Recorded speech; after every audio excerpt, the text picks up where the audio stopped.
ఒక నిర్దిష్టమైన రూపమంటూ లేని అమీబా గురించి మనం చిన్నప్పుడు పుస్తకాల్లో చదువుకునే ఉంటాం. ఏ రూపం లేని సూక్ష్మజీవి ఏకంగా మనిషి ప్రాణాలకే ఎసరు పెడుతుందంటే నమ్ముతారా? ఆశ్చర్యంగా అనిపించినా ఇది నిజం.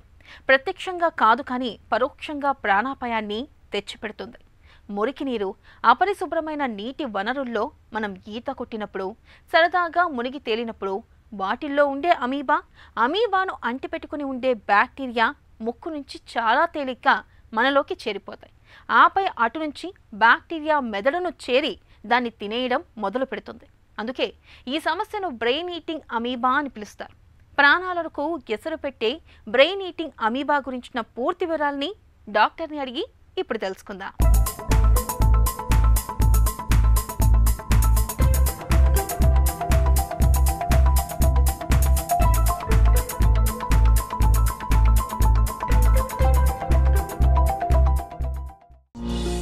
బ్రెయిన్ ఈటింగ్ అమీబా అంటే ఏంటి? అమీబా ప్రోటోజోవాలోని అమీబా అనే దాంతో మెదడు ఇన్ఫెక్షన్ వచ్చింది ఆ పాపకు. ఇది అమీబాలో రకరకాలు ఉంటాయి. తనకు అంటే ఈ రకరకాల కారణాలు ఉన్న అమీబాల్లో 4 స్పీషీస్ చాలా కామన్గా అమీబియాసిస్ క్రియేట్ చేస్తాయి బ్రెయిన్లో. అమీబిక్ మెనింగోఎన్సెఫలైటిస్, ప్రైమరీ మెనింగోఎన్సెఫలైటిస్ అమీబాతో వచ్చేదాన్ని బ్రెయిన్ ఈటింగ్ అమీబా అంటాం. ఇది నిగ్లేరియా ఫౌలరీ అనే క్రిమితో వస్తుంది. మిగతావి ఎకాంతమీబా కానీ బాలాముతియా కానీ ఇంకో స్పీషీస్ వల్ల వచ్చేవి కూడా చూస్తాం. కానీ నిగ్లేరియా, ఎకాంతమీబా ఈ 2 కామన్ కాజెస్ అమీబియాసిస్, బ్రెయిన్ అమీబియాసిస్కి.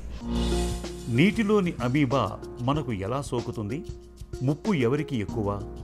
ఎప్పుడైనా పొల్యూటెడ్ కంటామినేటెడ్ వాటర్ అంటే కలుషితమైన నీళ్ళలో కనుక స్విమ్మింగ్ కోసం వెళ్ళినా, డైవింగ్ అంటే దూకుతున్నా, ఇలాంటప్పుడు అండర్ ప్రెషర్ మనం నీటిలోకి వెళ్తాం. ఆ టైంలో ఏదైనా చర్మం మీద దెబ్బ తగిలి ఉన్నప్పుడు కానీ, లేకపోతే కంటి నుంచి ముక్కు నుంచి వెళ్ళిపోయే అవకాశం ఉంది. అండర్ ప్రెషర్ ఈ క్రిములు లోపలికి వెళ్తాయి. ఒకసారి లోపలికి వెళ్ళిన తర్వాత డైరెక్ట్గా బ్రెయిన్ కన్నా వెళ్ళొచ్చు, లేకపోతే బ్లడ్లోకి వెళ్ళి బ్లడ్ నుంచి బ్రెయిన్ కన్నా వెళ్ళొచ్చు. ఒకసారి బ్రెయిన్లోకి వెళ్ళిన తర్వాత అక్కడ ఇన్ఫెక్షన్ వల్ల విపరీతంగా మెదడు వాపు వస్తుంది. మెదడు వాపు రావడం వల్ల కొన్ని క్లాట్స్ రావచ్చు, చిన్న చిన్న బ్లీడ్స్ రావచ్చు, లేకపోతే ఈ మెదడు వాపు వల్ల ఫిట్స్ కంటిన్యూస్గా రావడం వల్ల విపరీతంగా బ్రెయిన్ ప్రెషర్ పెరిగిపోతూ పోవచ్చు.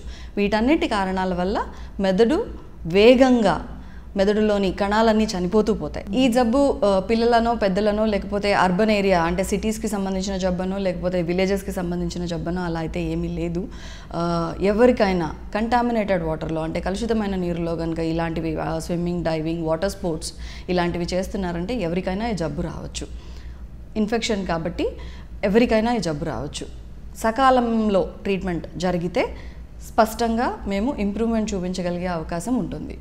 ఎంత ఫేటల్ అయినా కానీ ట్రీట్మెంట్ ఆప్షన్స్ ఉన్నాయి కాబట్టి, డెఫినెట్గా ట్రీట్మెంట్ గైడ్లైన్ లేకపోయినా కూడా రకరకాల మందులు అందుబాటులో ఉన్నాయి కాబట్టి సకాలంలో కరెక్ట్ టైంలో డయాగ్నోసిస్ అయిపోయి ట్రీట్మెంట్ స్టార్ట్ చేస్తే మనిషిని బతికించవచ్చు. కాంప్లికేషన్ లేకుండా కూడా బయటకు వచ్చే ఛాన్సెస్ ఉంటాయి. అమీబా మనలోకి చేరిన తర్వాత ఎలాంటి లక్షణాలు కనిపిస్తూ ఉంటాయి? ఇవి చాలా ఫేటల్.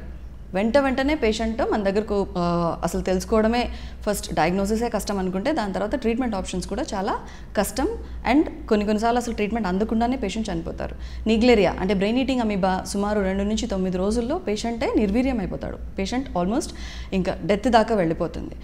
అకాంతమీబా కొన్ని వారాల వరకు మనకి పేషెంట్ బతికి ఉండొచ్చు. ట్రీట్మెంట్ అందిస్తే అట్లీస్ట్ కొంతమంది బతికే అవకాశం ఉంటుంది.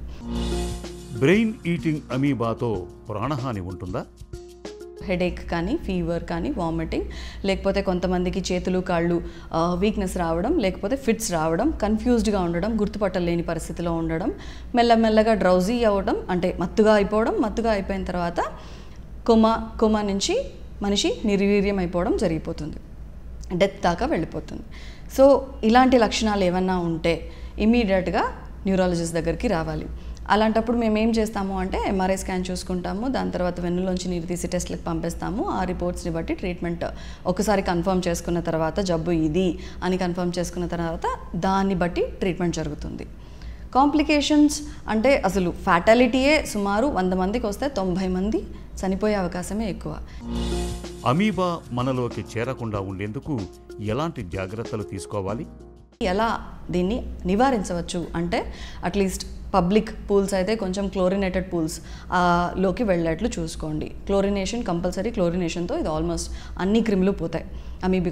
అమీబియాసిస్కి సంబంధించిన అన్ని క్రిములు క్లోరినేషన్తోనే పోతాయి. ఇది కాకుండా ఇంకేమైనా చేయొచ్చా అంటే ప్రొటెక్టివ్ గేర్. మామూలుగా స్విమ్మింగ్కి వెళ్తున్నప్పుడు ట్రైన్డ్ పర్సన్ కింద జరుగుతోంది, ట్రైన్ చేస్తున్నారు అన్నప్పుడు ఏమవుతుందంటే మొత్తం కళ్ళకి సంబంధించి గ్లాసెస్ కానీ క్యాప్స్ కానీ చెవులోకి వెళ్లకుండా ముక్కుకి నోస్ క్లిప్స్ కానీ ఇవన్నీ ఇచ్చేస్తారు. సో ప్రొటెక్టివ్ గేర్ వేసుకొని వెళ్ళడం.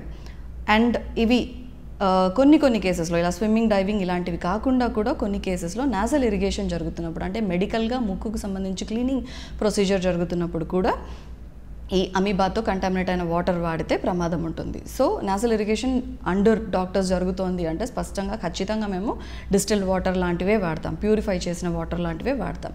అండ్ కంటామినేటెడ్ వాటర్తోని ఇలా నాజల్ ఇరిగేషన్ ఇట్లాంటివి చేసుకోకుండా ఇంటి దగ్గర చేస్తున్నారు అంటే అలాంటివి ఏవి చేసుకోకుండా చూసుకుంటే సరిపోతుంది. మురికి నీరు, అపరిశుభ్రమైన నీటి వనరుల్లో ఈతకు వెళ్లడం, సరదాగా మునకలు వేయడం అంటే కోరి సమస్యలను తెచ్చుకోవడమే. స్వచ్ఛమైన జలాల్లో ఈత కొడుతున్నప్పుడు సైతం ముక్కు నుంచి నీరు లోపలకు వెళ్లకుండా తగిన జాగ్రత్తలు తీసుకోవాలి. అప్పుడే బ్రెయిన్ ఈటింగ్ అమీబా వంటి విపత్తుల్ని నివారించగలం.